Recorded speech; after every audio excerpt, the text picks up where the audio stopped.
From the golden age of television back to the 1930s, a legendary group of gifted entertainers brought forth a treasure chest of comedy classics. Great comedy never goes out of style. But be sure and ask for Guzzler's gin, a nice smooth drink. Well, who's on first? Yes. I mean the fellow's name? Yes. I mean the guy playing first. Who? The fellow playing first. Who? First baseman. Who? The guy playing first. Who is on first? Well, what are you asking me for? Oh, that's nothing. We were working in Boston. All that... Jerry! Oh, no.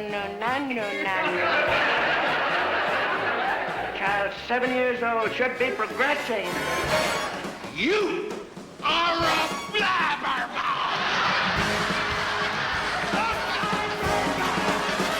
Speed it up a little!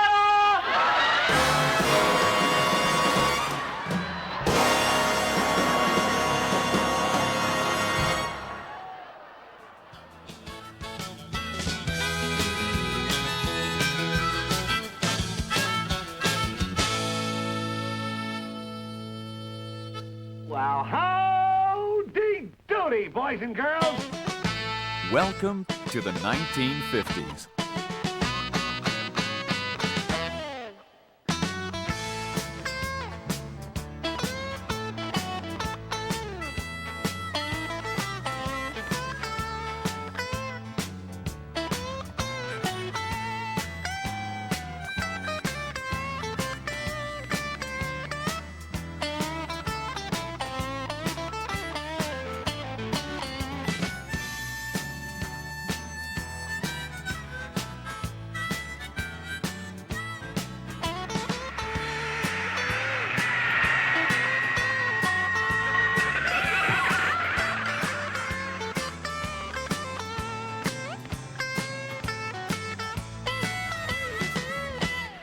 Pat doesn't have a mink coat, but she does have a respectable Republican cloth coat. The 1950s, a time filled with vivid and unforgettable moments. And everything that happened right before our eyes on the new wonder of the age, television.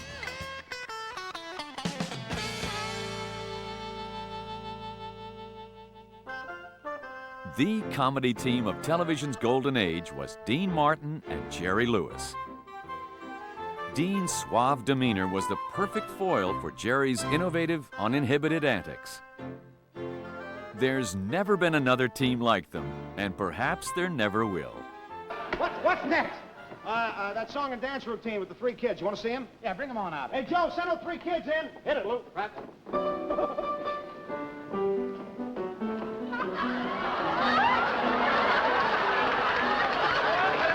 Hi, neighbor,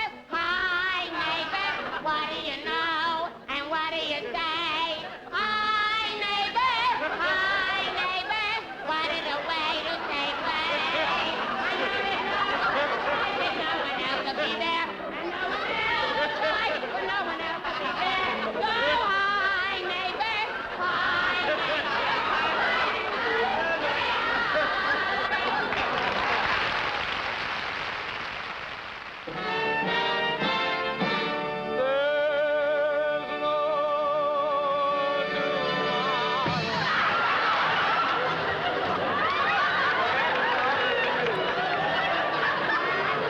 Now is forever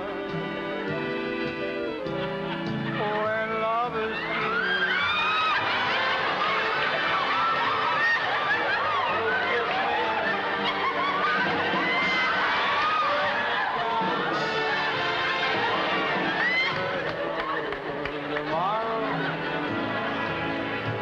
That's just mine.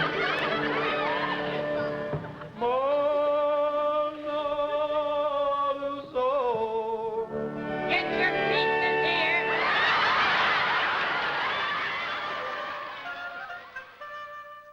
It's hard to believe that just after World War II, only 8,000 American homes had a television set. By 1950, that number had grown to 8 million. And what made America laugh was what made Americans dip into their savings en masse to buy a TV. It proved to be a great investment. That seductive little screen launched a golden age of comedy, the likes of which have not been seen again.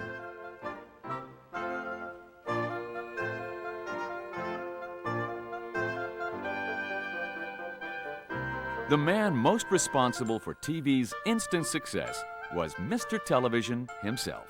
Introducing America's #1 television star, who just returned from Washington after paying his income tax, Milton Berle.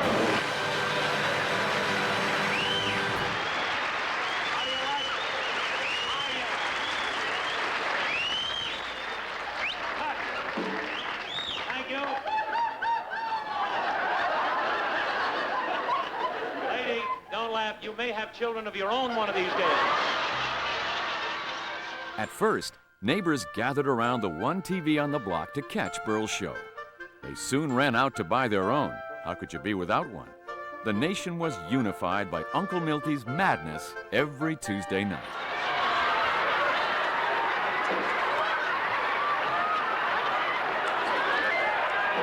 His audience, as in this early kinescope, was often part of the show. Anyone and anything was fair game for Milton Berle.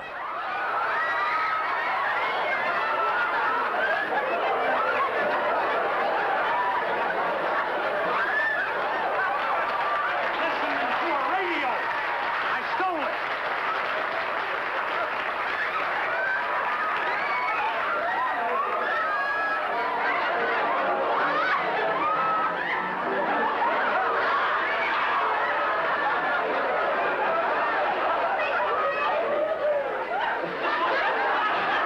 I stole the lady's coat, huh? Is this yours, man? Mink? You think it is. Wait till wind change. Milton was always part of the act, wreaking havoc with favorite guest stars like Johnny Pulio and his harmonica rascals.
What made America laugh in the 50s was often reflected by a gifted group of guest stars featured regularly on our favorite TV variety shows.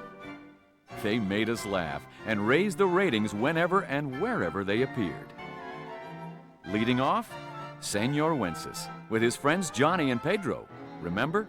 Are you ready, my friend? Yeah, ready. Ready? Yeah, good. Listen to me. You don't pay attention, no? No. No, I will tell you. When you see I close, open the door. Yes. Don't you mind? No. No, this is very easy. It's to get the effect. The effect. The effect. For instance, you do this. La-dang! Do this. La-dang! You understand? Yeah. Sure? Sure. Good. 1 second. I tell you immediately. Are you tired, Pedro? No. Eh? No. Eh? No. That's all right. Don't worry about that.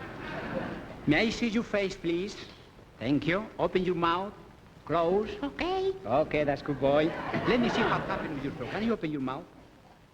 Little more. More.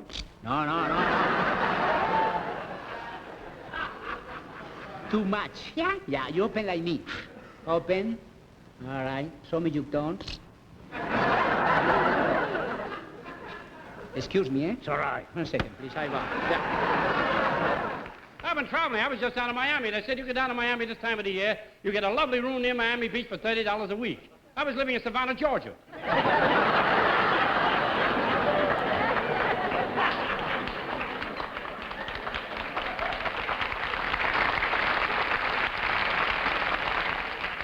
I like the way the people talk down south. When you walk out of a store, they say, "Come back in, you hear?" hurry back, you hear? They think you're deaf down there. I'm down in New Orleans. A guy walks up, he says, where you at? I was right there.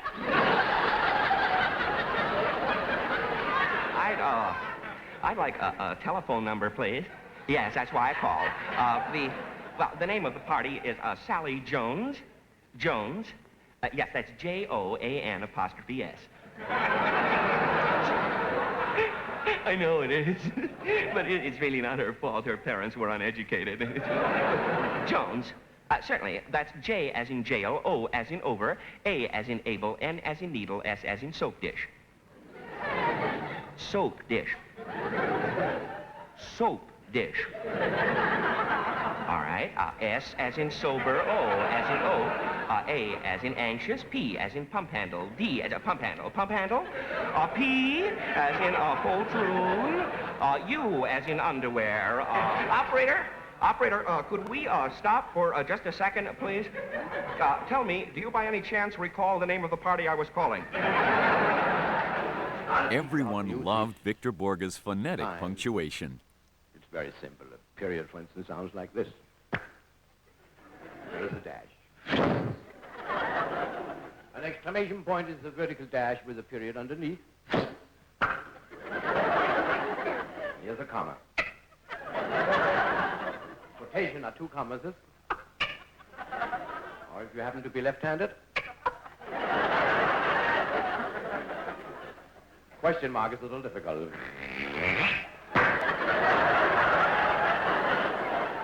2 years had passed since she met Sir Henry. She could still remember the unhappy evening when her father had thrown him out. They had been sitting in the park, and Henry had said,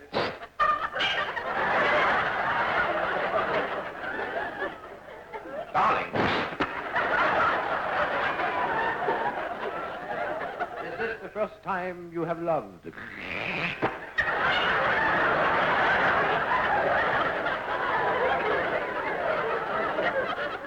She answered, "Yes."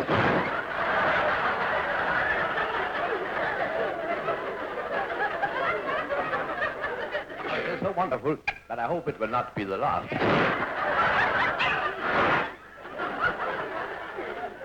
Getting a little messy here. Jonathan Winters took his entire family along on this hilarious car trip in search of the perfect picnic spot. Gee whiz, Dad, how about it? When are we going to find a spot? We've just been going along endlessly. There's lots of nice places over in there, lakes and everything, and picnic grounds, green grass, too. Now it's become brown. Before long, there won't be any grass at all. Now, when are we going to find the spot? We found it, Mother. Thanks to you, you put a curse on the car.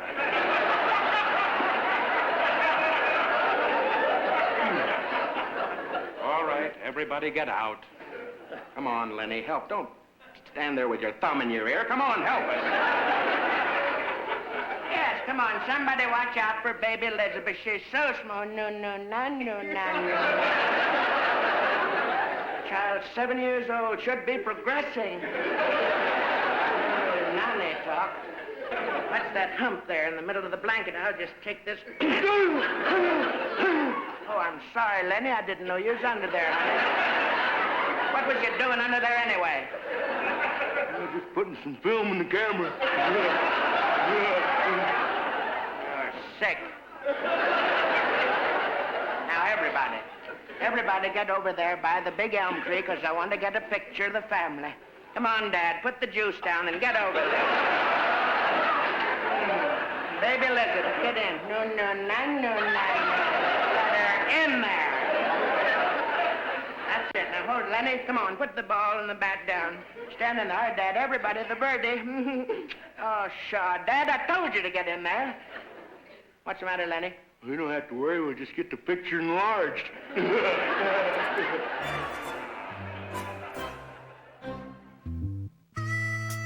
TV also introduced us to a young man who gave us a hint of more controversial comedy to come.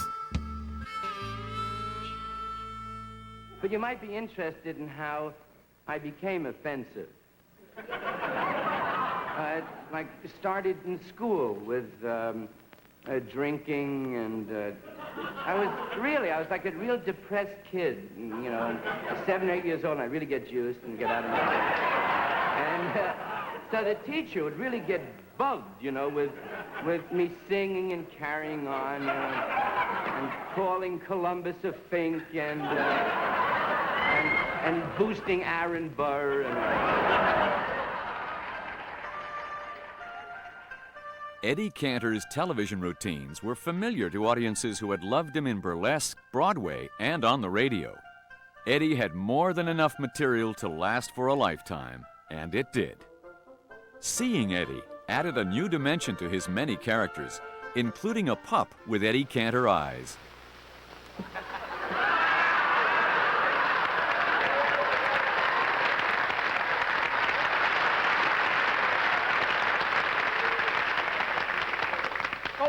Go for a walk. I don't want to go for a walk. It's cold outside. Don't you stamp your foot at me. I'll come out there and slobber all over your nylons. All right, I'm coming. I wish I could break my leash. Oh, you want me to chase the ball? Go ahead, throw it. Now go on and get it yourself. Say, Taxi, can't you hurry? I told you every minute counts. You'll get there. Don't worry, will you? But you don't understand. My wife's having a baby. She's having a baby, I tell you. Look it. As an experienced father, take my advice. Let her have it. You know, when my baby was born, I said never again. How old is your child? Which one? See, we got 4 of them. I'll never forget how nervous I was going down to the hospital. I was shaking like a leaf. My hands was quivering all over. I didn't know what I was doing. We'd have never made it if my wife wasn't driving the cab. Yeah. And with the second kid, I wasn't so nervous, you know. I took the subway. When the third one came along, I walked to the hospital. And with the 4th one, I just phoned in for the results. Lucille Ball began her career in the movies, but in the 50s, she found the perfect vehicle for her talents on TV. Could anyone else have ever played Lucy Ricardo? In 6 magical years with Ricky, Ethel, and Fred, Lucy hatched more hilarity than anyone else in television history. Here's an all-time classic, Lucy and Ethel at the Chocolate Factory. Oh, this is easier. Yeah, we can handle this, okay? The end. Lonesome George Gobel was another television original. 1954's Emmy Award winner for Most Outstanding New TV Personality. Gobel's success was built around his boyish looks, easygoing style, subtle expressions, and delightful anecdotes about life with his wife, Alice. I must admit I accumulated a little money. I say accumulate, a better word would be save. I borrowed it, is what I did, from my wife. You see, Alice is independently wealthy. Not very wealthy, but awful independent. And it's not that I don't wear the pants in my family, because I do. It's just that Alice wears the pockets. But you know, even with the little money you have today, you still need expert financial advice, and someone told me I ought to go to the brokerage house of Merrill, Lynch, Pierce, Fenner, and Bean. But I decided against that right away. I figured I don't care to discuss my personal financial problems in a room full of people. I mean, the personal angle is very important. After all, you don't choose an investment counselor like you choose your wife, you know. You gotta be careful. So Alice finally sent me to one of her acquaintances who was in the business. Actually, he was more than an acquaintance. He was a near relative. Or no, what I mean is he was an old boyfriend who nearly married her. You might say he was my boyfriend-in-law. One thing you can be sure of, he was a lot smarter than me. You know, you can figure that out right away. And, I mean, he almost, and here But there's no use crying over his... Anyway, this fellow had a wonderful office. He had wall-to-wall desks. And I knew he was the man for me by the friendly salutation he gave me when I walked into the room. He said, "Young man," he said, "did you come in here to see me?" And I said, "No." He said, "I dropped a dime in the hall outside, and I think it rolled under your door." And I could tell that this remark didn't set too well with him right away, you know. As a matter of fact, he seemed to take umbrage. Which didn't bother me because I take a little umbrage myself. Especially if I'm not driving. In the early days of TV, there was plenty of room for new forms of comedy. Even a teacher could make the big time. This one did. Sam Levinson from Brooklyn, New York, with gentle jokes about his students and his family, caught the nation's fancy in the 50s. The great magnet in the contemporary American home, the television set. It's hard enough to raise children normally without distractions, but if you've got a television set in your house, you mothers know what the problems are. In the first place, when we were kids, we were afraid of the dark. These kids are afraid of the light. That's right. You turn on a light, 4 kids run out screaming. And they can't get close enough. My kid gets into the set and looks out. I turn on the set, find my own kid staring at me. And it's not the original investment or the technical upkeep. It's the outfits. No kid comes to a television set in civilian clothes. I mean, that would be foolish. You have to have the proper equipment. Costs a wad of dough. Your husband has to work overtime to make it. You ever see this Captain Video goggles? The kid sits there in front of the set with goggles. Only he can see Captain Video. Only Captain Video can see him. Huh? They take messages. At 6 o'clock, they're going to blow up the world. You know that? Huh? Synchronized watches. Look at the magic ring. Ma, don't make supper. It won't be necessary. Boom! The whole My mother had 8 kids. Frightening thought. Can you folks remember a day in the summertime, maybe it happened in your house? The schools are closed and it's raining outside and Mama's trapped with 8 kids of her own doing. Those are the days my mother used to say to my father, "I'll go to work. You stay home with them." They didn't talk to us, they pointed at us. I remember one morning in October, Mama got up, she says, "What's the matter? Nobody went to school today." I said, "It's a holiday." "What kind of holiday?" I said, "Columbus Day." She says, "What does he want?"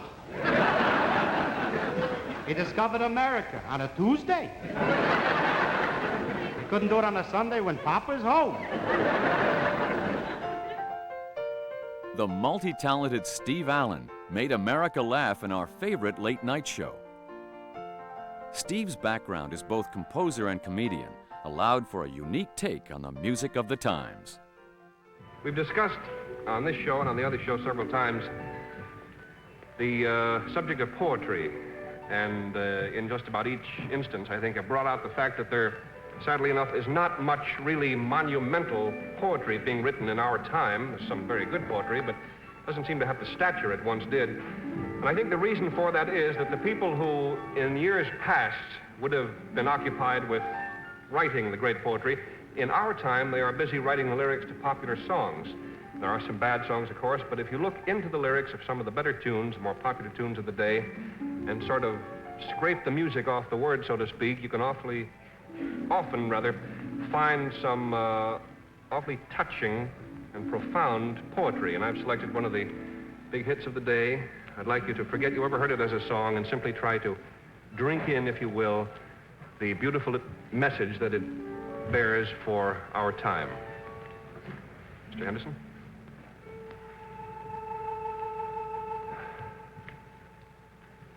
You ain't nothing but a hound dog.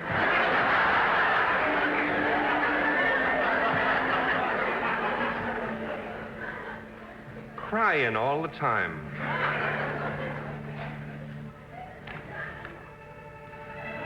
You ain't nothing but a hound dog. Crying all the time. Well, you ain't never caught a rabbit.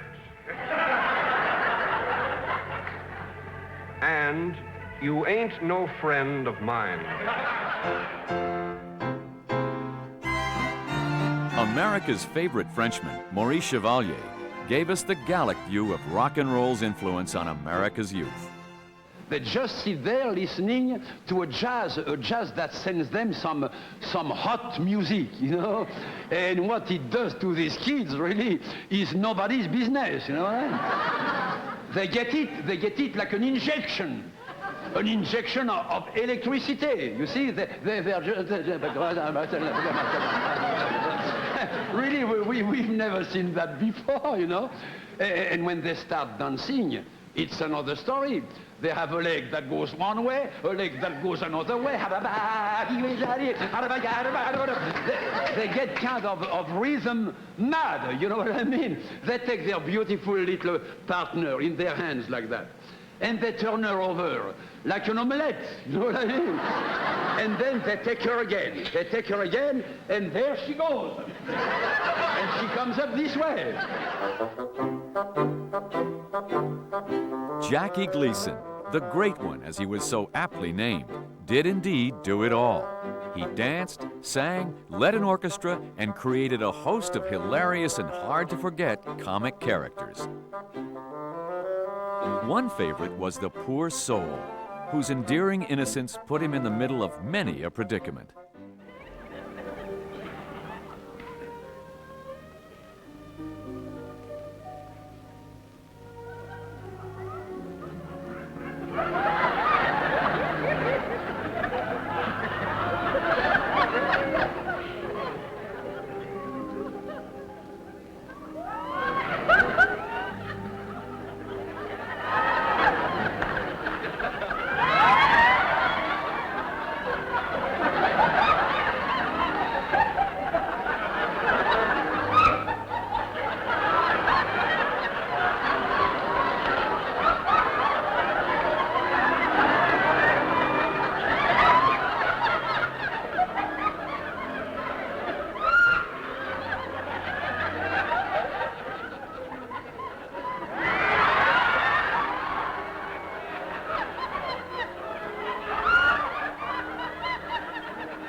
Will anyone ever forget Jackie's larger-than-life creation, Ralph Cramden, the beloved big-mouth bus driver of The Honeymooners? Anything I hate, it's a nosy blabbermouth. Now, listen, Ralph, I am warning you for the last time. You call her that once more, and when my mother leaves here tonight, I just might go with her. All right, I won't say a word. I won't say a word to you or to your mother. That'll suit me just fine. At least that way there won't be any arguments. There won't be any argument. You think because I don't say a word, there won't be an argument? Are you kidding? I'll bet you $1 million that she won't be in this apartment 3 minutes before she starts an argument. And I won't have to say a word, Alice. 3 minutes, I give. She'll start an argument. Without a word from me.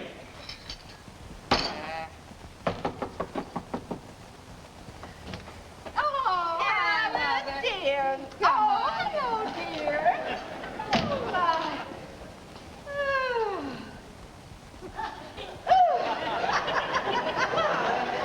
I'm glad to sit down. Phew.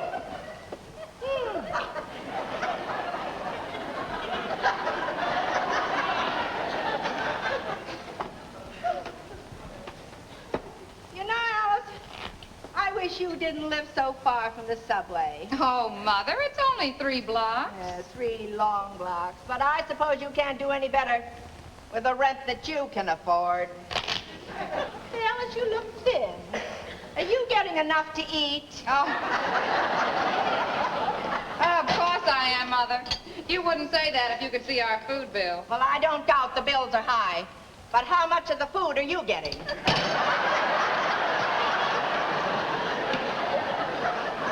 Mother, don't you worry worry about me. I feel just fine. Well, I hope so. My goodness, a little food is the least you can get out of marriage. Oh, Ralph has got tickets for a Broadway show tonight. It's called Murder Strikes Out. Oh, that. Oh, I had a neighbor, Mrs. Finley. She saw it. She didn't think much of it. Really? It was supposed to be such a big hit. The paper said it's a very exciting mystery. Oh, the papers, that's just a lot of publicity. All that to do about chills and suspense. And that nonsense about don't tell your friends the surprise ending. Well, it was no surprise to Mrs. Finley. She said she knew all the time that it wasn't the uncle who committed the murder. It was the husband.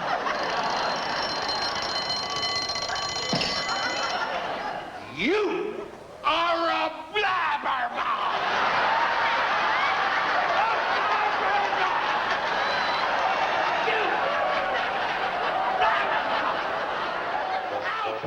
How do you top that?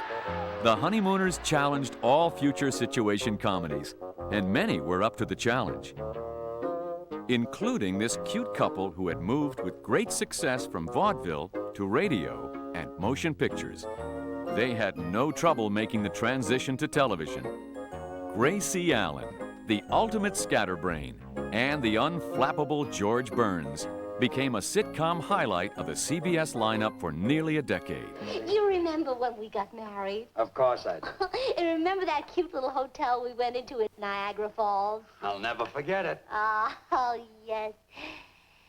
What a thrill. You know, it was the first time I'd ever tasted Canadian bacon. The coffee was hot, too. I remember how nervous you were when the bellboy showed us our room. Yeah, I was shaking like a leaf. Yeah, well, you were so nervous you could hardly open my purse to tip him. Quite a honeymoon. Oh, yes. Let me tell you something. You were the prettiest bride in the whole world. Oh, thank you, George. And you know what? What? You were the handsomest groom in that room. America's favorite skinflint, Jack Benny, opened his first television season with the line, "I'd give $1 million to know what I look like on TV." The star of Jack's TV show was the classic Benny character, cheap, cheaper, and cheapest.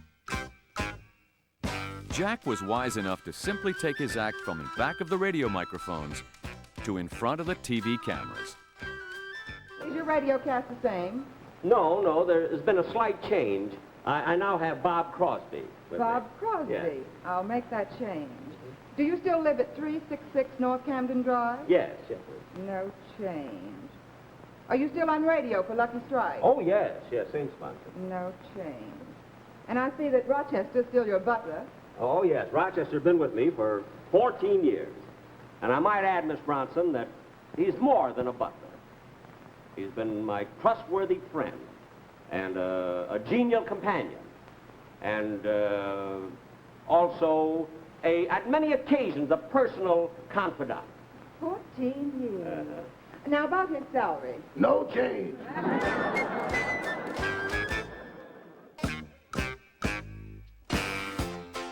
Back in the 50s, the scams perpetrated by Sergeant Ernie Bilko on his slightly crazed platoon at Fort Baxter earned 9 Emmy Awards.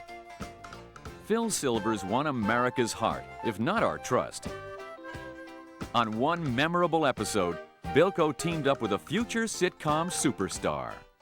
I don't know how to give anybody orders. I can't even make my dog give me his paw. Now look, will that look nice when you're on that white horse with those shiny boots leading your men in parade? Will it look nice when the men don't know where to go because you don't tell them what to do? I never thought of that. And it's very simple. All you have to do, if you want them to come to attention, you say attention. You want them to march, you say forward march. You want them to halt, you say company halt 1, 2. It's very simple. That's all there is to it? I'll show you. All right then. T-top, right up, right, G, for G, for right, G, You got it? No. Simple. Go on, try it. Now with authority. Give them orders. Here they are. Company, high, up, way, hop. You, How did they know it? I can't understand a word you're saying. You have no diction. Now be like an officer. Think like an officer. Speak precisely, clear. Say, jump, up. No, get it out of there. Say, tag, and get it through here. Through here, loose. Get that in and breathe. Up. Up, wide. Now say, all muffled. Say, don't get lazy. Get it loose. Up. Now you got that? Yeah. Let's hear it with authority. Up, nay. Up. You said dismissed.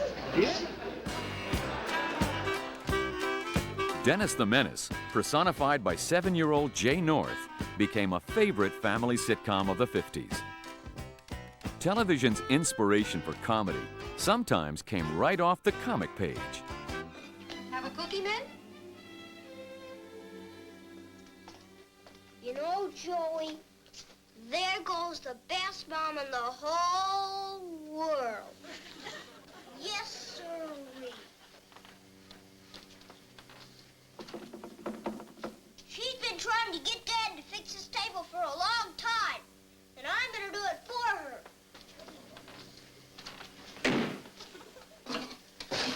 I'm pretty good with a screwdriver, Joey.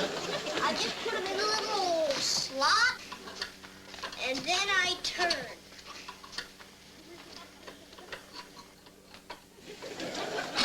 Whoop! This table's got a loose leg. Come here, Joey. You kneel here while I fix this leg.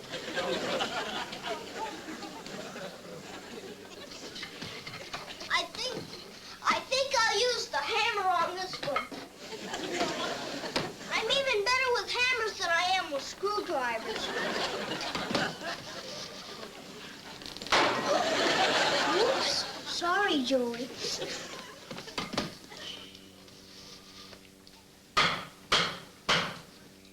You see, if I hammer it on the side, it'll squirt out on the top. Oh, Dennis, if you must hammer, do it outside. Okay, Mom, you wait here, Joey. No, take Joey with you. I want you both out from underfoot. I don't think I'd better take Oh, both of you now, scoot. But, Mom, Joey... Oh, Dennis, please, go on out. But, Mom, Joey... You're both holding up my work. Now, scoot. Out. Okay, Mom. I just hope you don't get another sick headache. Come on, Joey.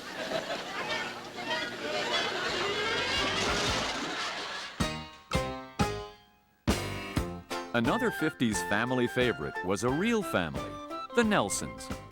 Ozzie, a popular band leader, and Harriet, his vocalist, were first radio sitcom stars. Now on television, we could actually watch their sons, David and Ricky, grow up right before our eyes. Okay, just this once now. And be careful. And don't break your neck.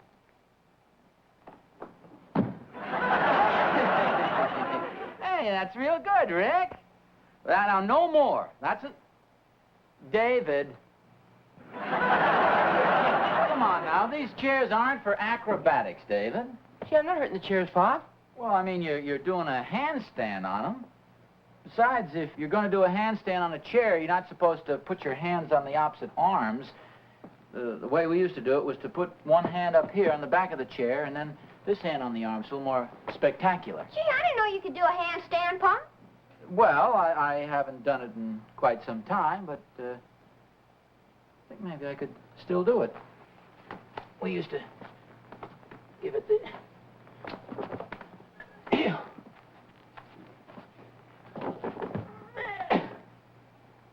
I get these big shoes off. They're as heavy as lead.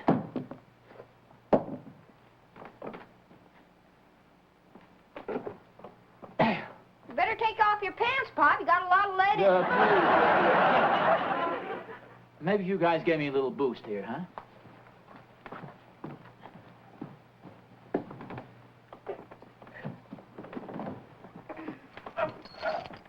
Oh, boy, money!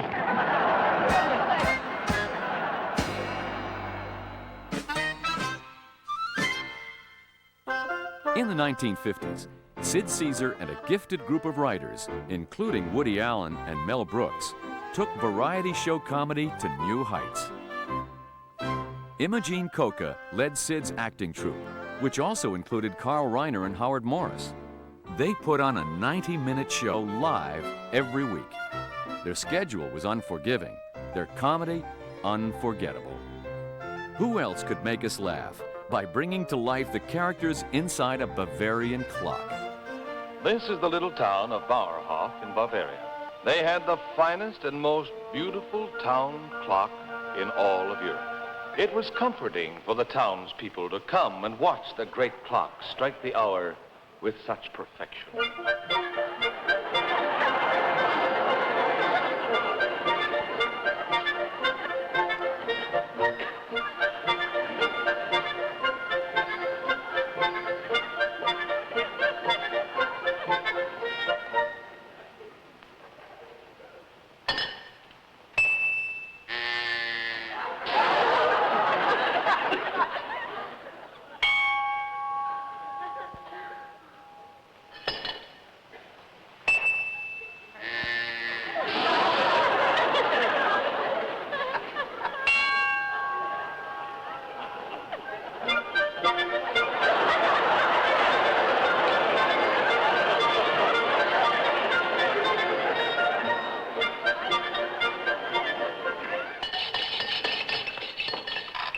What's this? Trouble with the great clock of Bauerhof? Impossible.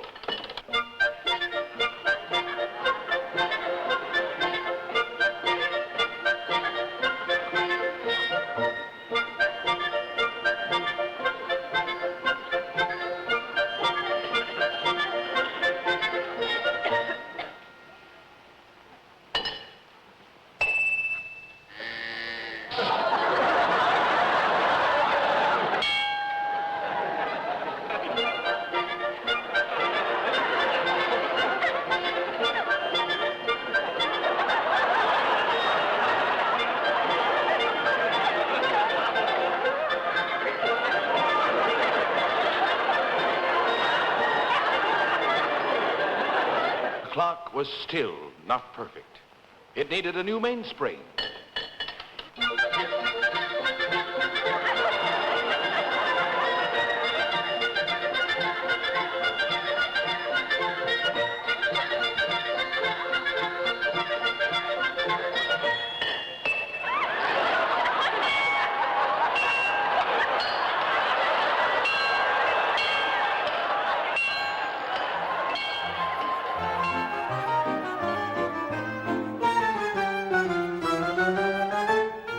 In the 50s, television provided the stage for a feisty dummy named Jerry Mahoney and his sidekick, Paul Winchell, a master ventriloquist.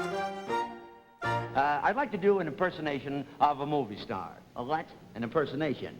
Get out of here. Oh, really? Well, watch this. You know, darling, I haven't seen you in a long time. I think you're beautiful. Oh, kiss me. I think I'll do another one. Now, watch this very, very closely. Now, tell me who this one is. All right, wise guy. Hey, what's wrong with your mouth? All right, wise guy. Don't fool around with the boss, see? Yeah? Yeah. Why, I'm so tough I spit money. There's a quarter.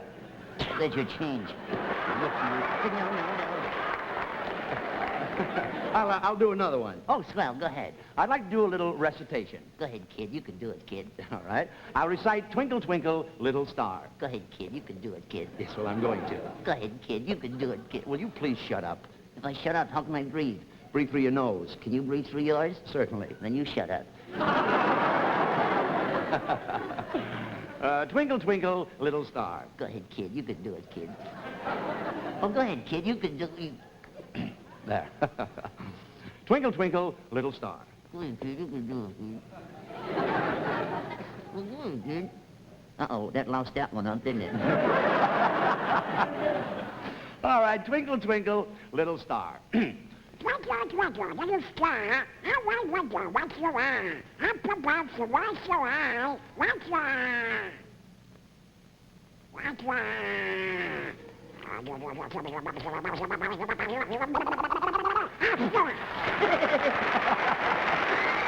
There was one other unforgettable dummy in the 50s. You and me, ventriloquist, you and me. Oh, no, we sing and we dance for a team. He wants a ventriloquist, that's a guy, and he uses... Oh, no! Not me, no! I'm not gonna do it! No, forget it! I'm not gonna do... What's all this noise?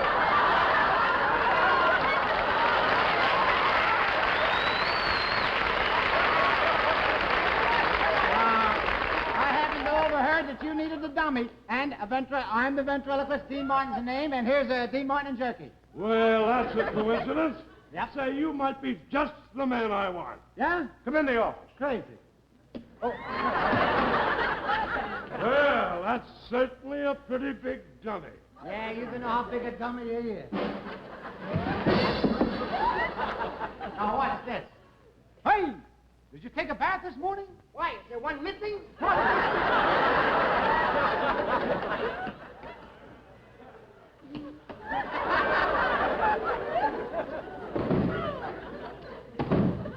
Huh? Well, you'll never get anywhere with that thing. Why not? Yeah. You've got to get something that looks human. Genuine hair. Watch his head. Look. Huh? Hey, that's pretty good. Yeah. Do you mind? Be my guest.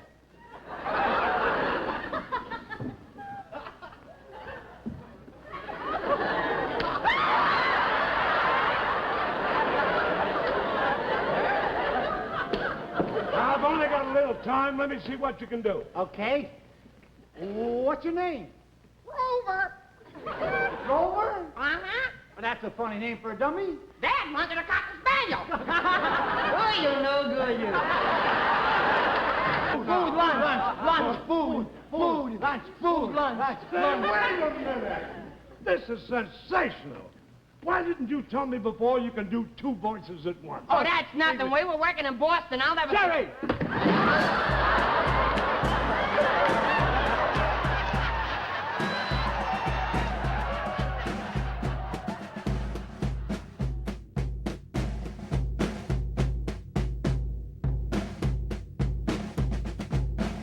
The golden age of television.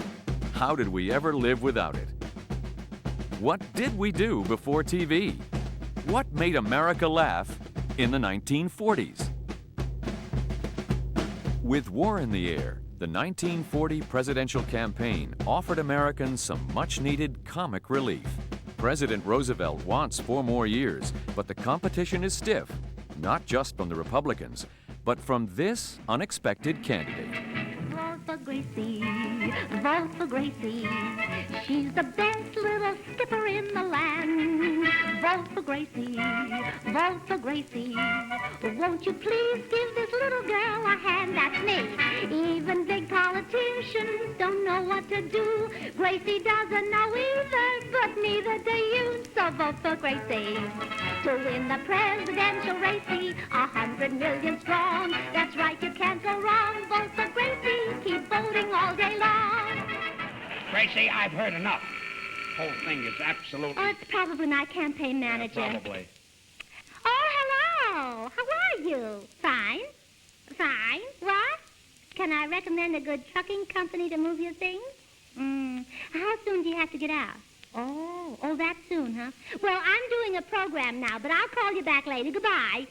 Who was that? President Roosevelt. It was.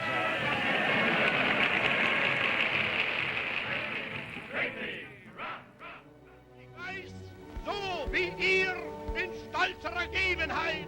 World War II brought America together as never before in the face of a threat from a so-called master race. Spike Jones and his city slickers cut Mr. Hitler down to size in this musical comedy classic. When the Führer says, here's the master race, we Heil! Heil! Ain't in the Führer's face not to love the Führer. He's great, so we Heil! Heil! Ain't in the Führer's face. Are we not the Superman? Ain't pure Superman. Yeah, Mr. Superman. Super-duper Superman. We bring the world to order. Heil Hitler's world to order. Every one of 4 days. Fill up the Führer's face when we bring to the world disorder. When the Führer says, "We is the master ace," we hide in the Führer's face not to love the Führer. He's a great disgrace, so we hide in the Führer's face. Bring enough clothes for 3 days. Our GI's least favorite song was Bring Enough Clothes for 3 Days. Our boys went off to fight for freedom. You got to realize you a soldier now. If you don't realize you a soldier anyhow. That little mess is up to you. Brother, there's nothing that you can do but bring enough clothes for 3 days. Cause they ain't gonna turn you loose. Now they may take your brother, your sister and your mother, your uncle, nieces and cousins. Cause Jack, they're snatching them by the dozens. But bring enough clothes for 3 days. Cause they gonna turn you loose.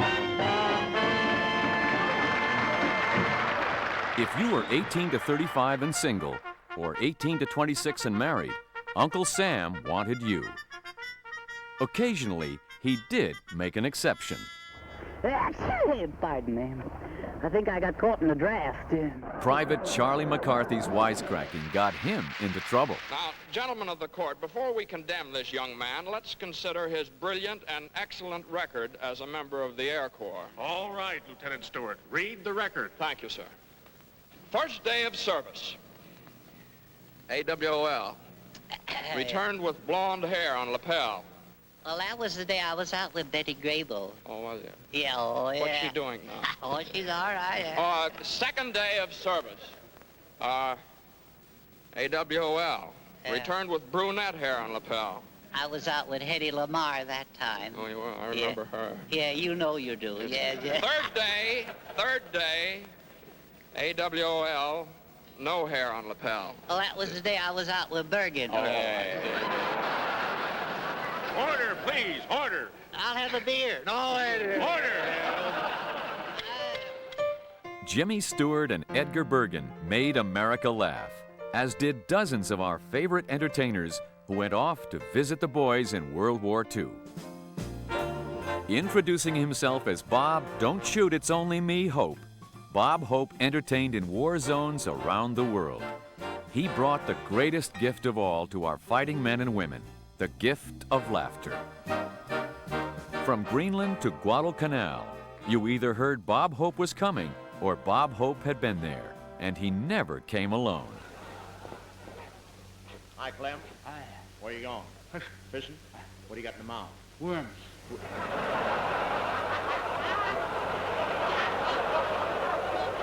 Well, good luck. Thanks for the memory. You Uncle Sammy's crew are many far too few. I wish that I could kiss each and every one of you. You want to get us trampled to death, are you kidding? Maresy dotes and dozy dotes, and little lambs eat ivy, a kid'll eat ivy too, wouldn't you? Just imagine, Bob Hope and Bing Crosby, and you didn't need a ticket to get in.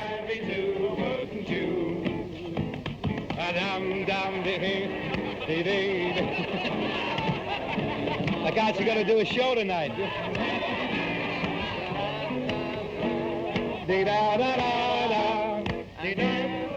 Lambs eat ivy. Oh, maresy dotes and lambs eat oats, and little lambs eat ivy. A kid'll eat ivy too, wouldn't you? Somebody's flat. Thank you. Now, don't you stare at me. On screen, Hope and Crosby teamed up with the beautiful Dorothy Lamour in their famous road pictures. They would make 7 in all, including Road to Bali. If she draws the long straw, she gets me. The short one, you. Yes, and I'll hold the straws, huh? Please, All right. please. I've already made up my mind. Ah, tough luck, old man. Too bad. Gee. I'm sorry, Harold. You pick him? Yes. Oh, how nearsighted can you be? Oh, cheer up, Buster. You'll find somebody. Try the Lonely Hearts Club, eh? No. Lala's the only girl in the world for me.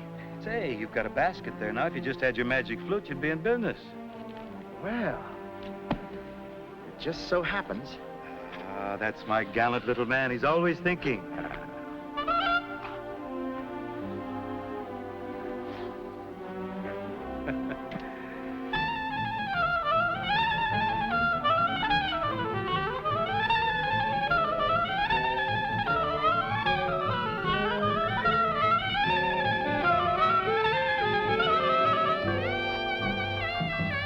Jane Russell.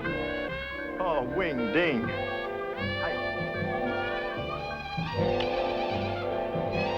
Ladies? Hey, wait a minute. What are you going to do with two girls? That's my problem. Hey! Hey, come back! Wait for me! Bob and Bing weren't the only men in love with Hollywood's glamour girls. Every GI displayed his favorite pinup in the barracks. It wasn't really what they were fighting for, but the boys liked to say it was. Ah, Linda, if you were only here to nurse me. Now, Freddie, they have enough trouble with your temperature as it is.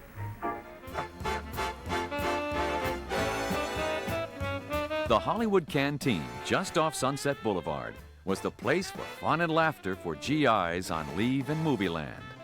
Once inside, they came face to face with real movie stars, anxious to please with a kind word, a winning smile, and perhaps the dance of a lifetime with Olivia de Havilland, Marlene Dietrich, Deanna Durbin, and the girls were always good for a laugh. And Leonard, you have won here at the Hollywood Canteen a $25 bond, which is presented every night by a different studio. And with this $25 bond goes an additional 10-day pass.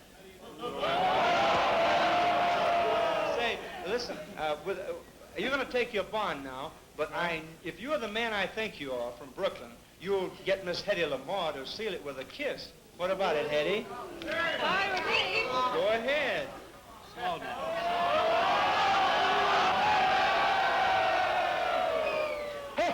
Say, that ain't the Brooklyn I know, huh, gang? Hiya, fellas, and hello, Bob. Well, hiya, Betty. And say, I want to congratulate you on your big hit in our new picture. It's nice to see a youngster coming up. It's nice to see an oldster holding his own. Hiya, fellas. Sweater girls. Bob, why are men so crazy about sweater girls? I don't know, Judy. That's one mystery I'd like to unravel. Dear Command, enclosed, please find piece off top of Stuka dive bomber, for which you will please have Lana Turner come out and fry us a 3-inch porterhouse steak smothered with onions, and let's hear it sizzle. Just to prove there's no request too large, fellas, here she is, Lana Turner.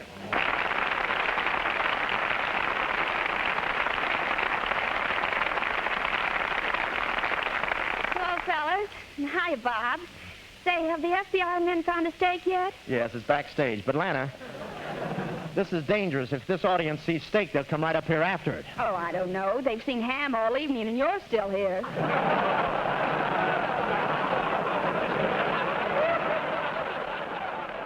Now we present our lovely editor of Your Letters Overseas, Linda Darnell. Hello there, Kate. Tonight you're going to have a brand new editor for the letters from the men, because I'm leaving on a tour of Army camps overseas. Oh, no fooling. Well, Yeah. tell me, who's the new editor going to be? Well, she's a very good friend of mine, and she's from MGM, and her name is Lucille Ball. Come on!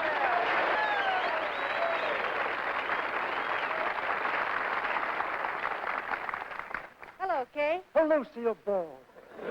I adore you. I worship you. Oh, every beat of my heart is a flame that burns your name in my soul. Okay, Kay, don't be ridiculous. Well, you just met me. Hey, listen, a chowhound doesn't have to wait for dinner to be hungry, you know. Dear Command Performance, we feel we could win the war single-handed if we could only hear Carol Landis sigh. That's all we want, just a sigh. Carol Landis will now sigh.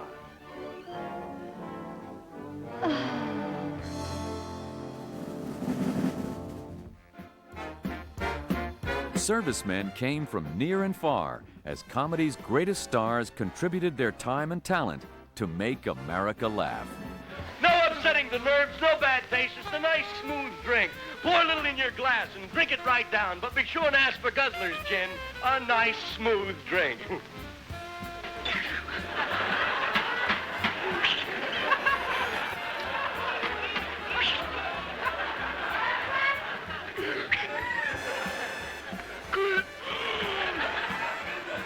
Guzzler's Gin, friend. Drink a little after dinner. Drink some before, you won't have to eat any dinner. Hey! They're either too young or too old. They're either too gray or too grassy green. The pickings are poor and the crop is lean. What's good is in the army. What's left will never harm me. My God.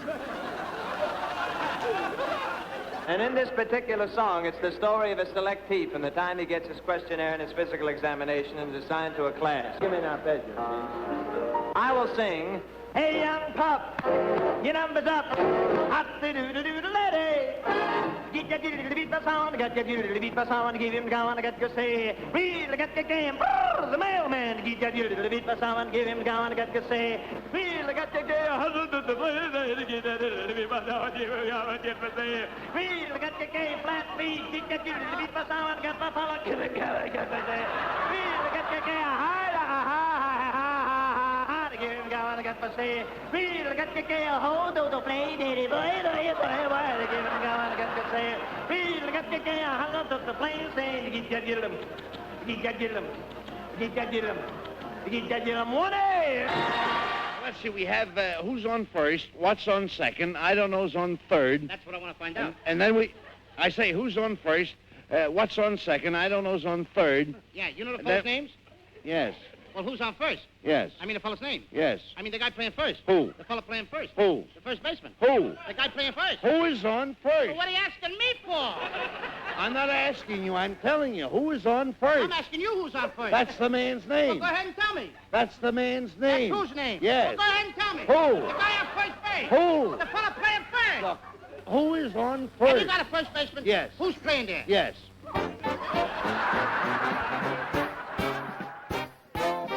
While Abbott and Costello were making Americans feel good, Mickey Rooney and Judy Garland were making Americans feel young. During World War II, Mickey not only entertained the troops, he joined them. Private Mickey Rooney was a GI favorite. So was actor Mickey Rooney. In the popular Andy Hardy series, his good friend Judy faced stiff competition from a bevy of beauties. In Love Laughs at Andy Hardy, Dorothy Ford caught Mickey's eye, and together, in a delightful moment of song and dance, they made America laugh. As chairman of the Frost get-together, I declare this dance started, and when the music starts, break clean and no hitting in the clinches.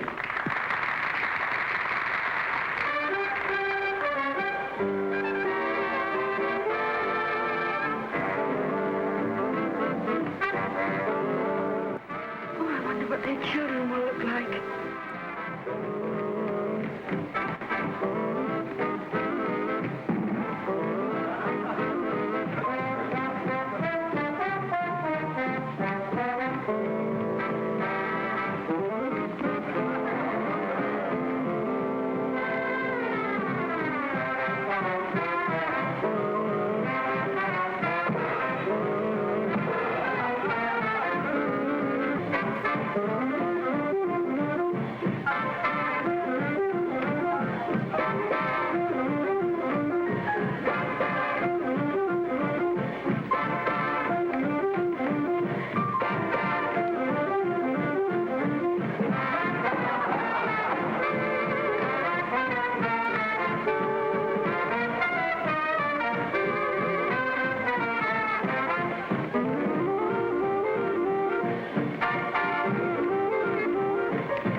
Didn't want him to play football?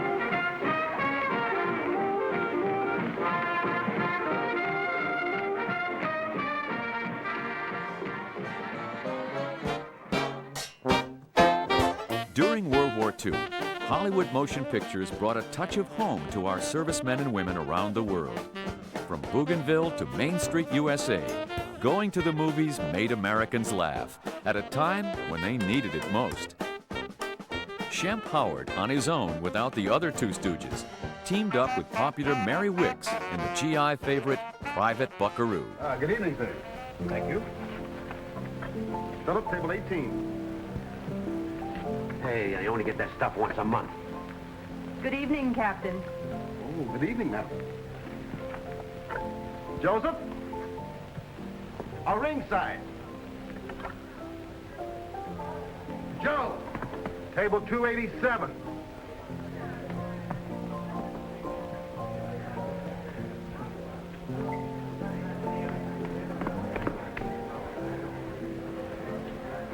This shows you what money will do.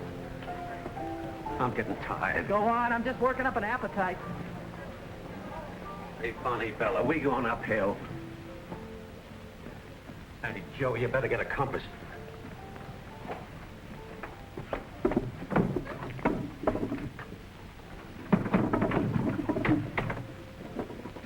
Must be an elevator. GIs loved the suave demeanor and sharp wit of Cary Grant. In His Girl Friday, Cary showed off his charm and his considerable comedic talents upon being introduced to his ex-wife, Rosalind Russell's about-to-be new husband. Where is he? Oh, he's right on the job waiting for me out there. Do you mind if I meet him? Oh, no, Walter, it wouldn't do any good, really. Oh, no, you're not afraid, are you? Afraid? Of course not. Well, then, come on, let's see this paragon. Is he as good as you say? Oh, he's better. And then what does he want with you? Oh, now you got me. Thank you, Mildred. Oh, I am sorry, Hildy. I suppose Bruce, what's his name? Baldwin. Baldwin. I suppose he opens doors for you. He does, and when it's with the lady, he takes his hat off. Oh, I am sorry. And when he walks with the lady, he waits for her. Oh, well, in that case. Allow me. Well, I can see right away my wife picked out the right husband for herself. How do you do, sir? Must be some mistake. I'm already married. Already married? Oh, Hildy, you should have told me. Well, congratulations again, Mr. Baldwin. Oh, no, my name Oh, excuse me, Willie, I'm terribly busy. Just leave your card with the boy. What did you say, Mr. Baldwin? My name is... Mr. Burns. Some other time. I'm busy with Mr. Bruce Baldwin here. I didn't hear what you said, Mr. But Baldwin. I was going to say that my name... Now, look, what is it with you? I'm Mine? Bruce Can't Baldwin. you see that... Oh, you're Bruce Baldwin? Yes. Well, who is he? Who are you? My name's Pete Davis. Well, Mr. Davis, is this any concern of yours? Oh, no. Well, from now on, I thank you to keep your nose out of my affairs. And Well, don't let I it just happen wanted to again, tell you that's that- all. Mr. Baldwin, I'm terribly sorry about this mistake. This is indeed a pleasure. Oh, that's wrong, isn't it? GIs who missed Bob Hope on tour were certain to catch Jack Benny and his gang. Like Hope, Benny traveled to every nook and cranny of the war to entertain our troops. Jack traveled light. All he needed was the violin he loved to pretend he couldn't play. 11 Bloom, please.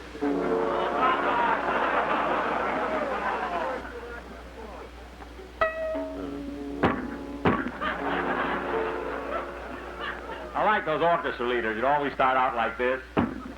Looks like you're asking a horse how old he is.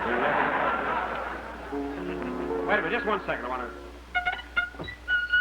Huh? Get this, wait a minute. Oh, God, that's beautiful. Let's ad-lib a number for the fellas. All right, you mean the one we rehearsed for 4 hours? Yeah, ready? Harmonica whiz Larry Adler often joined Jack on tour.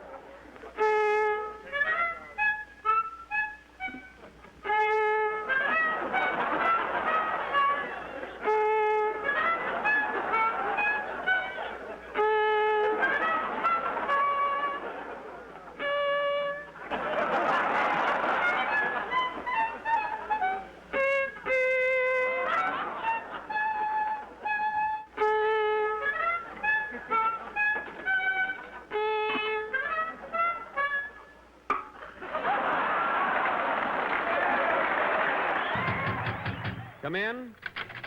Pardon me, I was looking for the washroom, but this will do. America's favorite feud of the 40s was Fred Allen versus Jack Benny. How we loved the little wars between tightwad Mr. Benny and Mr. Allen of the barbed-wired tongue. Yeah? Gee, you're looking swell. Yeah? I've never seen you have such rosy-colored bags under your eyes. And he should talk about the way I look. Benny's hairline has receded so far, he combs his eyebrows to keep up his morale. I'd hate to be drowning and have someone throw me a line like that.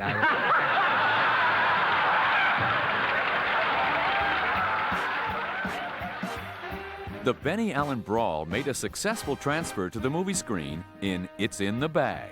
You know, I've never missed your program. Tell me, how do you ever make up those funny things you say on the radio? Well, it's really very simple. I laugh first, and then I think back until I come to a joke. There's really nothing to it. No, there's nothing to it. I can see that. Of course, sometimes I can't think of a joke. I've noticed that. But then as long as I've laughed, why, nobody can say that I haven't got laughs on my program. Oh, would you care for a smoke, Mr. Don't mind if I do. Help yourself, right over there. Oh, thank you.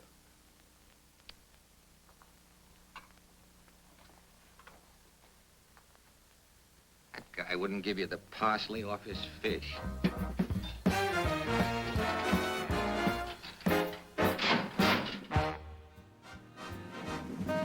A favorite member of Jack Benny's radio team was Mel Blanc, and the man of 1,000 voices put them all to use, entertaining America's troops.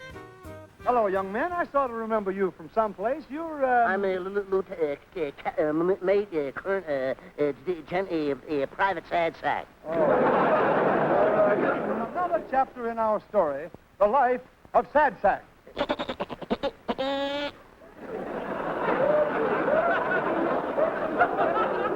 We pick up our story when the Sad Sack was first born. The proud father looks at the tiny bundle and says to the mother, "You're supposed to keep the baby, not the stork."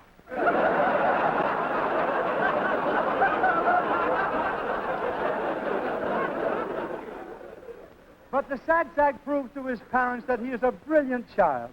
At the end of his very first year in school, he comes running home with the happy news. Mama, I got I got skipped to the next class. They gave me I've been expelled.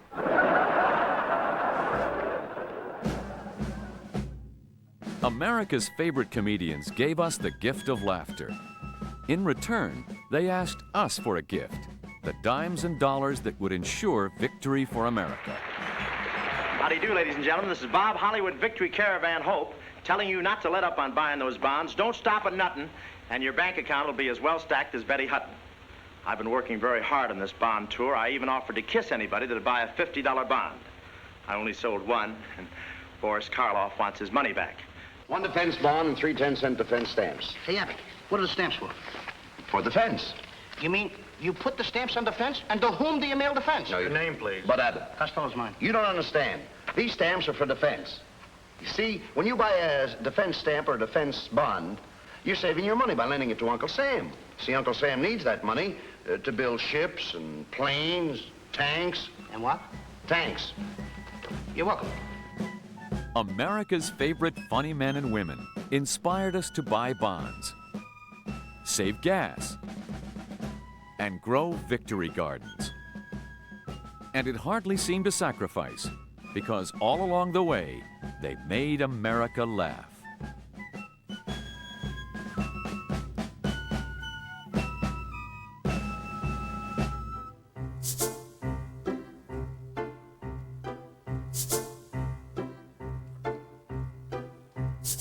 The gifted entertainers of World War II and the brilliant comics of television's golden age emerged from yet another decade.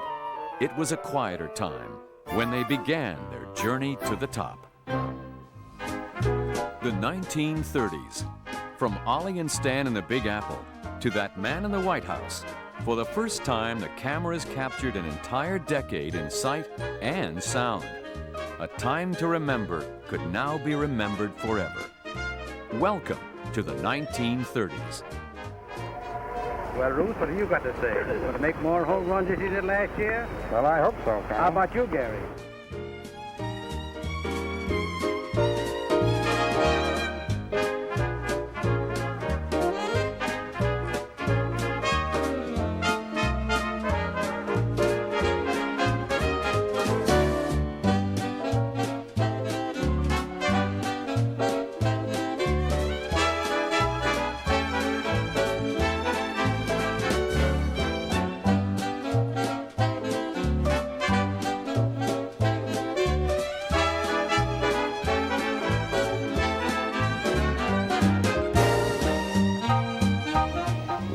shocked about the results of last night's broadcast.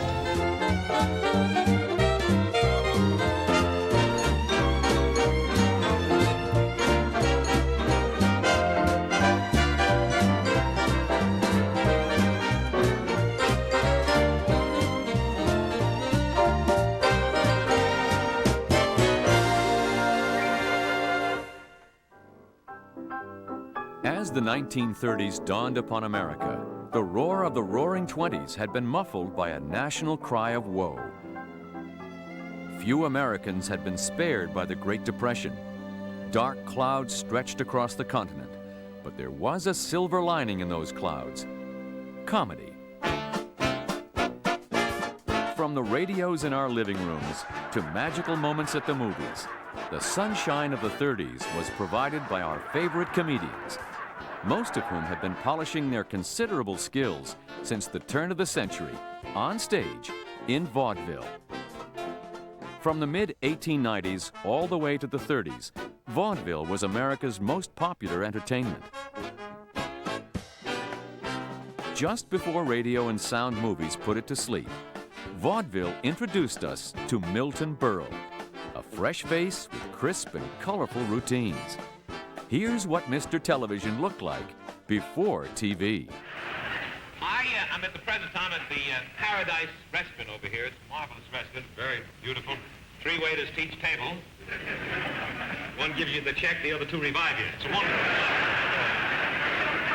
But I feel marvelous. Look, I was just standing outside the Waldorf Astoria. That's where I live, outside the Waldorf Astoria. And I was down in Florida. I drove around in one of those Chrysler Streamlines, you know, with the I took my mother, sat her in the rumble seat. Everybody makes mistakes. I drove up to the gas station. The gas stand, I made a mistake.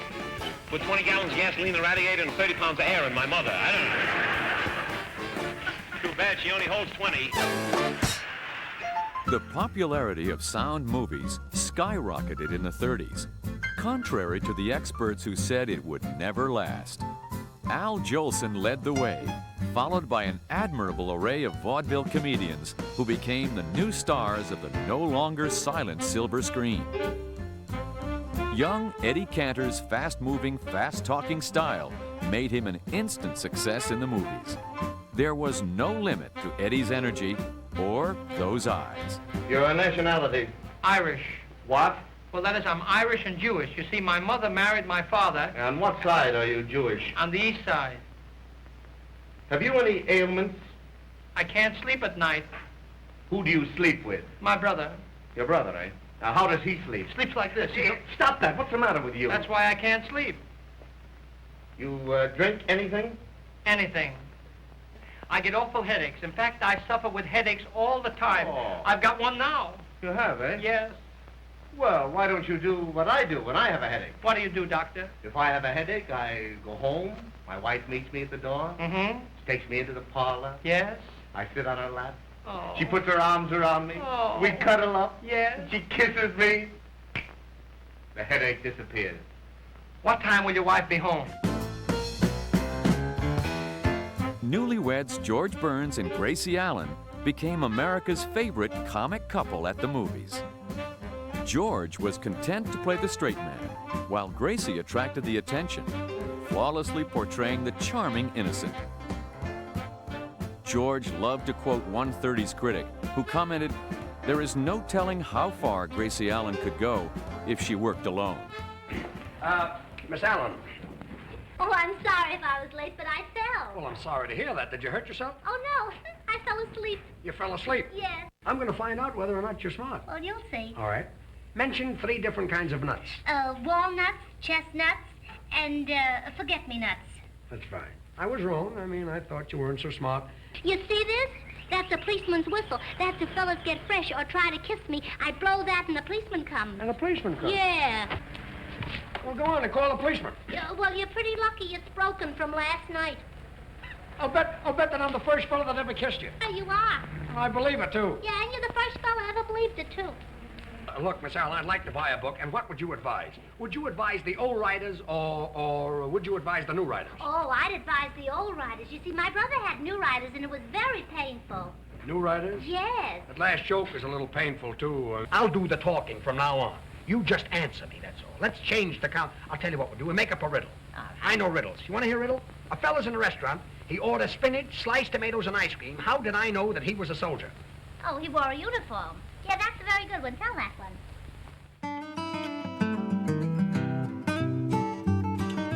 In the 20s, Will Rogers wowed Broadway by deftly spinning his rope, along with a tale or two. In the 30s, he became America's #1 movie personality, and through his newspaper column, the most popular commentator on the American scene since Mark Twain. As the unofficial mayor of Beverly Hills, Will Rogers served as America's ambassador at large to the world, gently poking fun at our foibles from Tangiers to Tokyo.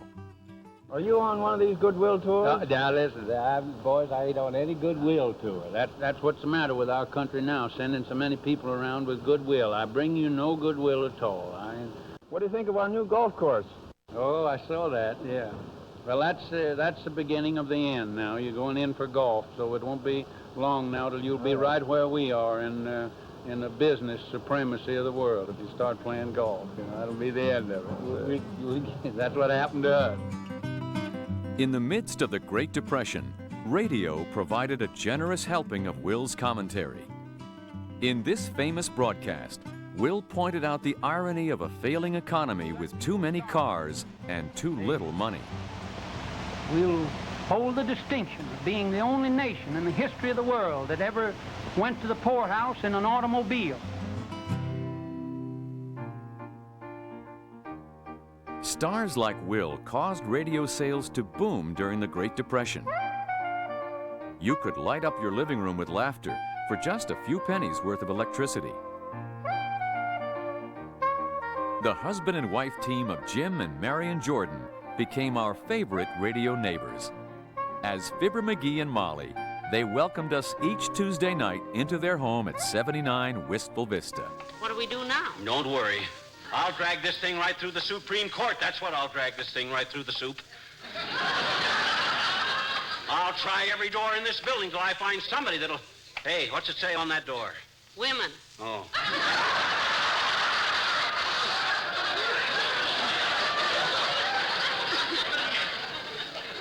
Well, I'll try every other door then. No other radio gag, no other sound effects were more anticipated and enjoyed than the regularly scheduled opening of Fibber McGee's famous hall closet. Show the tribute my air raid warden's helmet, Molly. I wouldn't know where to look for it, dearie. Oh, I know where it is. It's right here in the hall closet. Oh, no.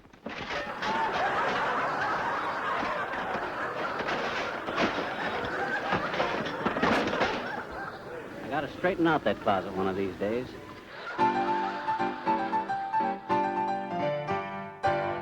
Long before radio, Fanny Brice had been the glamorous star of the Ziegfeld Follies, handpicked by the great Flo Ziegfeld himself back in 1910.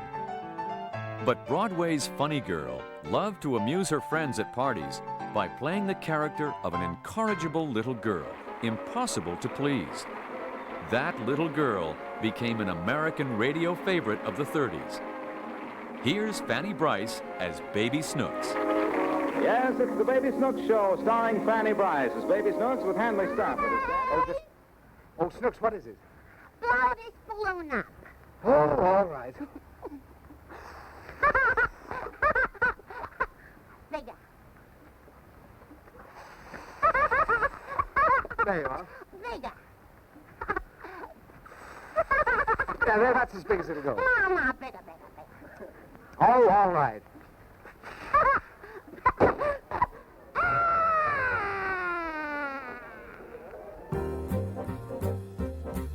A handsome kid named Benjamin Kubelski from Waukegan, Illinois, changed his name to Jack Benny, hoping to become a matinee idol. Here's Jack flirting his way through one of his first film appearances, Taxi Tangle. Nice day today, isn't it? I'll say. Miss, oh, now don't tell me. I'll have it in a minute, I know. Miss, well, I'm afraid I'll have to look it up. But I'm positive I have it right here in this little book. Miss, let's see. Let's see, there's Hemingway, Miss Homentage. No, it can't be Homentage. Do you mean to say you have my name in that book? Why, certainly, Miss, Helen Hunt. That's it, Helen Hunt. Page 3, brunette, weight 125 pounds. 119. Why, Helen, you don't look that old. Height 5 feet 6 inches. 5 feet 4 inches. My, you've grown shorter, haven't you? You are a brunette, though. Naturally. Well, I don't care how. I mean, as long as you end up a brunette, it's okay with me. Jack Benny found far greater success on radio, where his show soon topped the list. One of the longest laughs and most treasured moments in radio history came during a confrontation between the miserly Mr. Benny and a mugger with an ultimatum. Hey, Bud. Bud. Huh? You got a match? Yes, I have one right here. Don't make a move. This is a stick-up. Mister, put down that gun. Shut up. Your money or your life.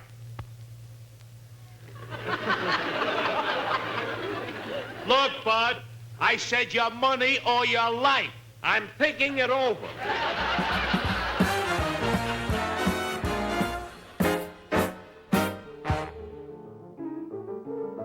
The 1932 election pitted President Herbert Hoover against Governor Franklin Roosevelt of New York State. It was a collision equal to that staged by newsreel cameramen at the Iowa State Fair. Roosevelt defeated Hoover by promising Americans that happy days would soon be here again. But during the Depression, happy days were as rare as well-stocked shelves. Gonna have a big sale today. I want everybody on your toes. I see you haven't moved in here yet, have you? I'm running a special sale. What's that? You haven't moved in yet, have you? What do you mean I haven't moved in yet? What do you mean? My dear man, I've been here for years. Been doing business here for years. Well, what do you sell here? I don't sell nothing. Oh, pardon me. I'm in the wrong place. Oh, just a moment, lady. Just a moment. How do you know you're in the wrong place? What is it you want? Why, nothing. Well, then you're in the right place. That's what I got. Yes, ma'am. I'll give you the greatest quantity of nothing that you ever got in your life, madam. And this is my best grade of nothing you're getting, too. I guess you're going to take it with you. I can send it if you want to send it. There you are, madam. There you are. It's no trouble to send it. Just speak up if you want it sent. What, throwing nothing away like my madam? What's the matter, lady? Now, listen, I like to see my customer satisfied. You and you and you and you've got a president now. Jimmy Durante, the young superstar of stage, screen, and radio, was an ardent FDR supporter. Jimmy urged American business to give a man a job. Step out in front, get back of the president, and give a man a job. He bore the brunt, now bear with the president, and give a man a job. If the old name of Roosevelt makes the old heart throb, you take this message straight from the president and give a man a job. Of course, the multi-talented Jimmy was never out of work.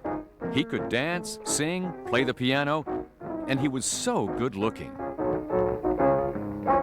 Isn't he the sweetest thing? You telling me? There's a little bit of Clark Gable in me. They call it a dink-a-dee, a dink-a-doo, a dink-a-dee.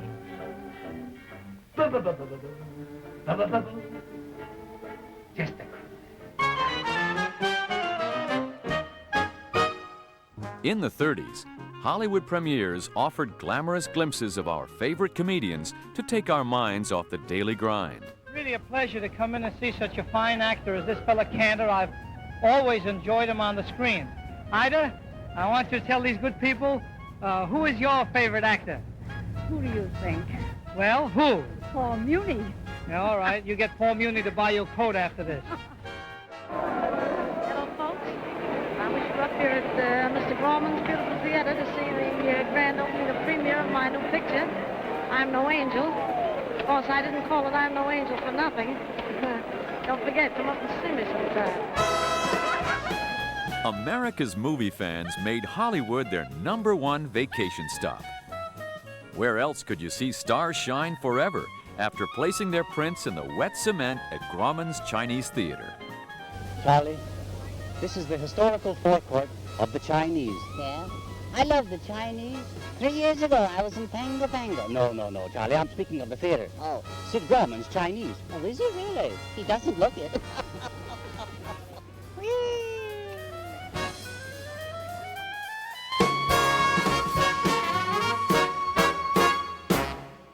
Charlie. Yes.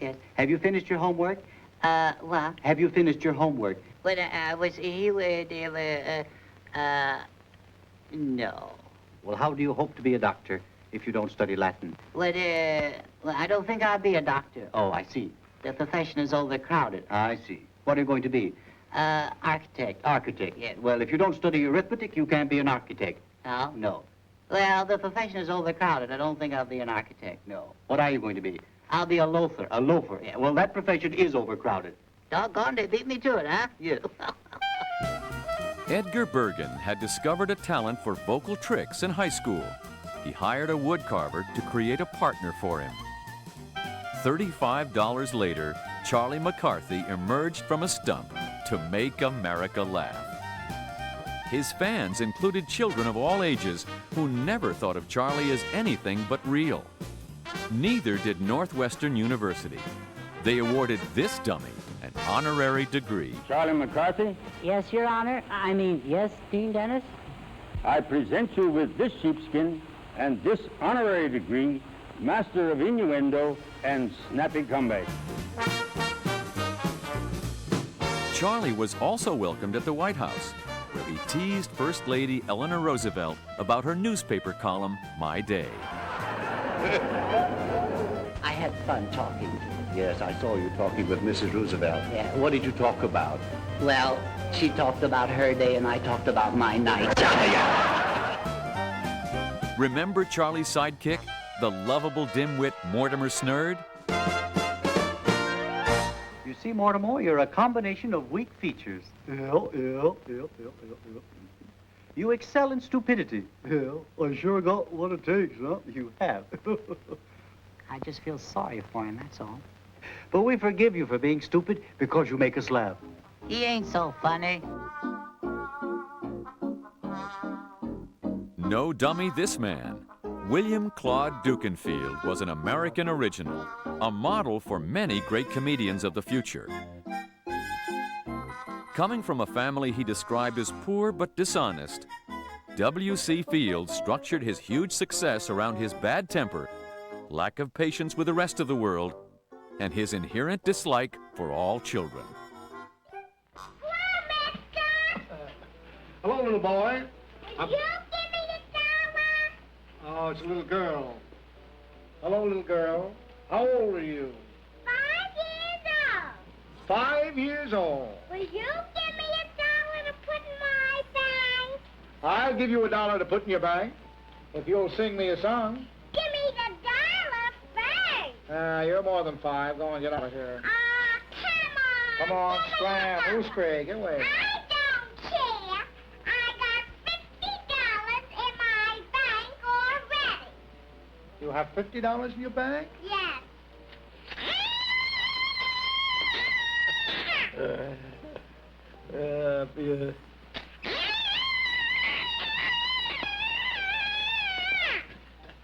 Probably has a pin sticking in there. Yeah.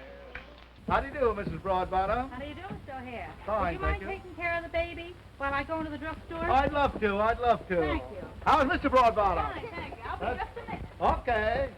Here, what's this? What's here? Come here. Come here. My little woolly britches. Don't you know to swallow a thing like that would kill you? I'll get it. Here she is.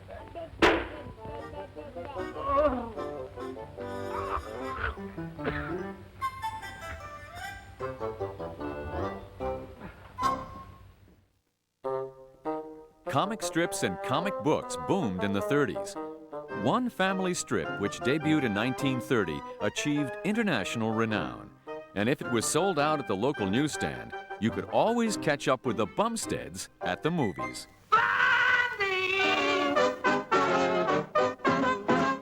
Life with us is fun and crazy. Baby dumpling, us and Daisy, what a family. incredible. Dagwood and Blondie. Blondie and Dagwood. Always with me, there's you.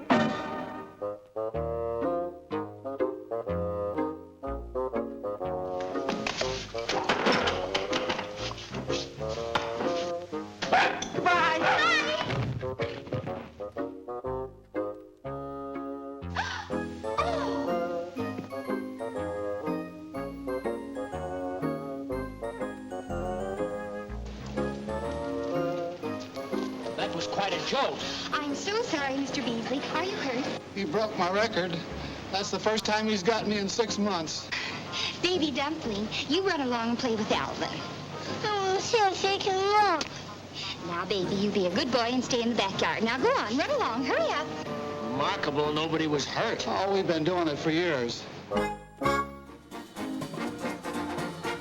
By the end of the 30s, comedy packed them in at America's movie houses.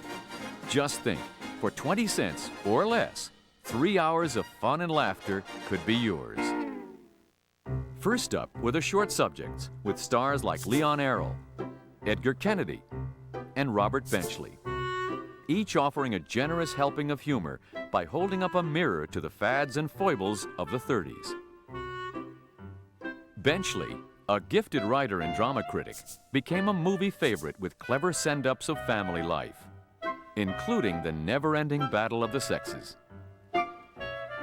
Here in the laboratory, we have been working on this problem, and today we want to take up what we call the woman's angle in this war of nerves, and show a few of the small things which husbands do, which can irritate wives to the point of whatever that point is just before a woman kills a man. Well, you see, here it is Sunday night, and we have to buy at the delicatessen, where it costs just twice as much as at the grocery store. You ought to have a businessman run your household for you. Be no more of this last-minute Sunday night delicatessen buying. Pound of butter, is that right? Half a pound of butter. Half a pound. Well, I just want half a pound. Oh, something very special. Almost impossible to get these days. Half sour pickles. Half sour pickles.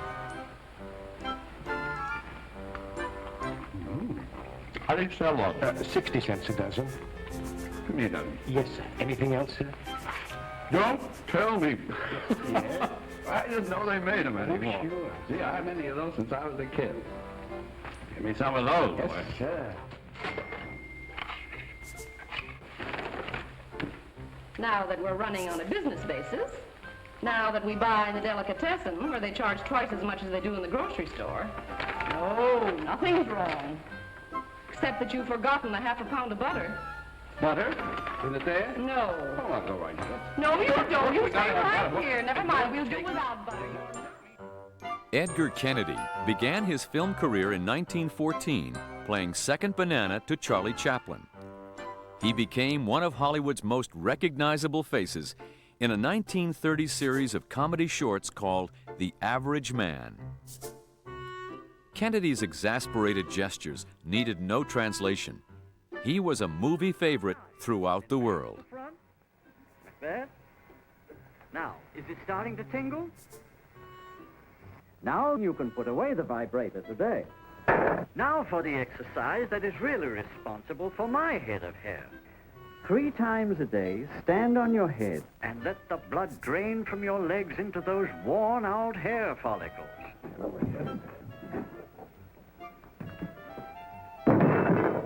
That's better. Can't you feel the blood rushing to that old bald spot?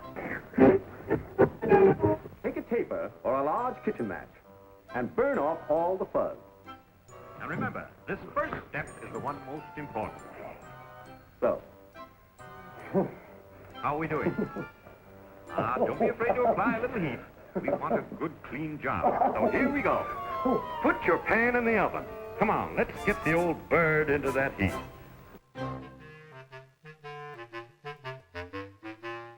Leon Errol's success came from a role he created which continues as a classic to this day. Errol was brilliant in his portrayal of an impeccable gentleman in an embarrassing situation, trying to preserve dignity at all costs. Pardon me, I'd like to speak to somebody about a stolen car. What kind of a car would you like stolen? Well, what kind of a car was it? A Parker coupe. And what is your address, Mr. Coop? No, my name isn't Coop. Oh, pardon me, Mr. Parker. No, my name isn't Parker, and it isn't Coop. Well, if your name isn't Parker and it isn't Coop, what kind of a car was it? Oh, dear. Look, maybe I can explain it this way. Now, I'm a man... Let's stick to the facts. And look here, wait a minute. Hey, this is expensive. Now, here's an automobile. Well, that's an inkwell. I know it's an inkwell, but I'm pretending it's an automobile. Oh, what kind of an automobile are you pretending it is? I'm pretending it's a cockapoo. I mean, the Parker Coupe. Couldn't pretend it was a Packard. Of course I can pretend it's a Packard, but I want to pretend it's a Parker Coupe because I have a Parker Coupe. Well, I'm so glad. When did you get it back?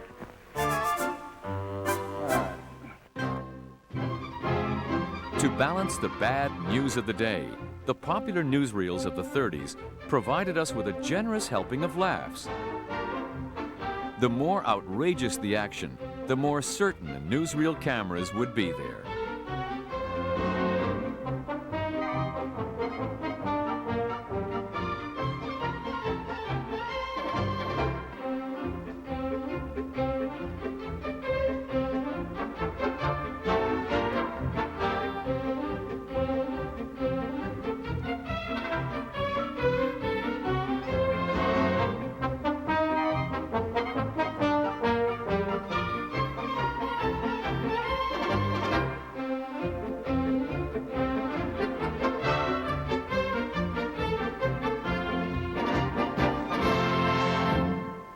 No matter how good you feel when you get up in the morning, if you come down to the breakfast table and happen to tackle a particularly vicious grapefruit, and in eating it, you get squirted in the eye, your whole day is spoiled. You're quite likely to go to the office, swear at the stenographer, and goodness sakes, anything can happen. The whole day is ruined. But if you wear my patented breakfast cap, you can overcome that annoyance. All you have to do is pull down the protective screen which is provided, and then you can eat a grapefruit without any trouble at all.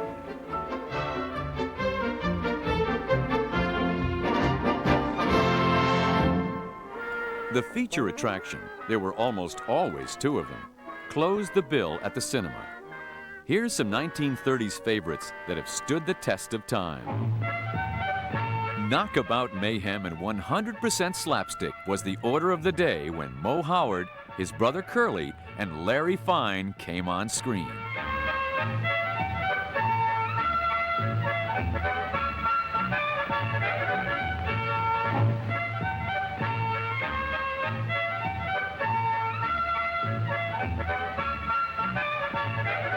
A tarantula!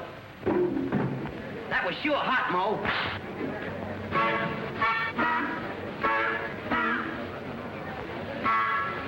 Hey, Larry. Listen.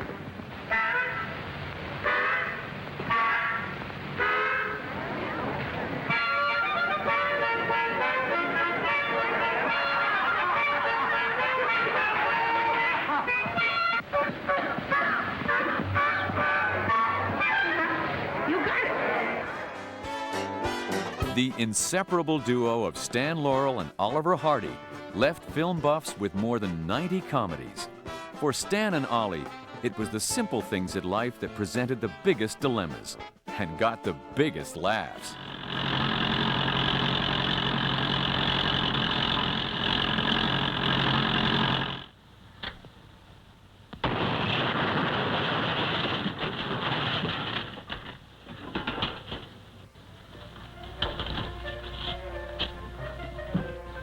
Thank you, boys.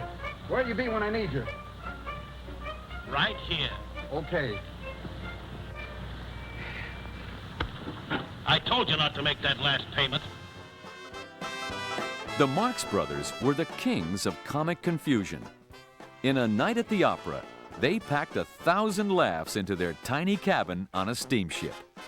Yes? We've come to make up your room. Come on in, girls, and leave all hope behind.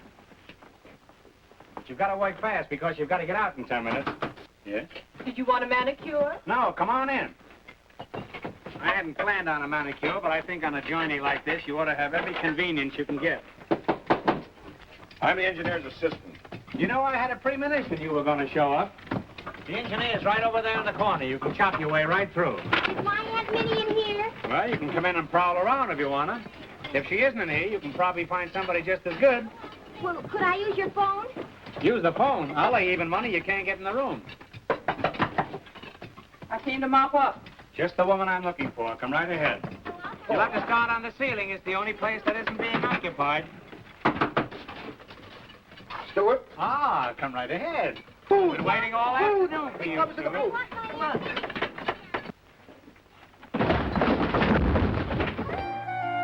So, what made America laugh? In the difficult days of the Great Depression, our favorite comedians cheered us in vaudeville and at the movies. In the 1940s, comedy at home and abroad brightened our lives during World War II. And in the 50s, the golden age of television left us a legacy which will make America laugh for generations to come.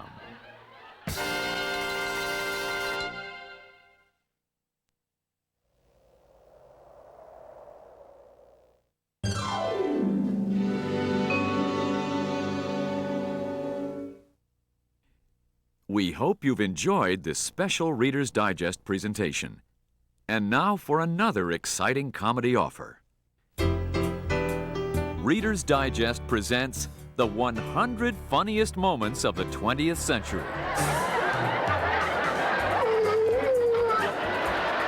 Did you just hold the iron? Sure. Thanks. I heard it's a very funny picture, Charlie. Funny, Steve, this is one of the funniest comedy I've ever seen. Well, you gotta see it to believe it. Well, you better believe it, because you ain't gonna get to see it. You women cost a fortune today. My wife went to the beauty parlor. She got a mud pack. For 2 days, she looked nice. Then the mud fell off. From slapstick to the unexpected and favorite moments of the stars. The 100 funniest moments of the 20th century. Call 1-800-846-2100 to order your copy today.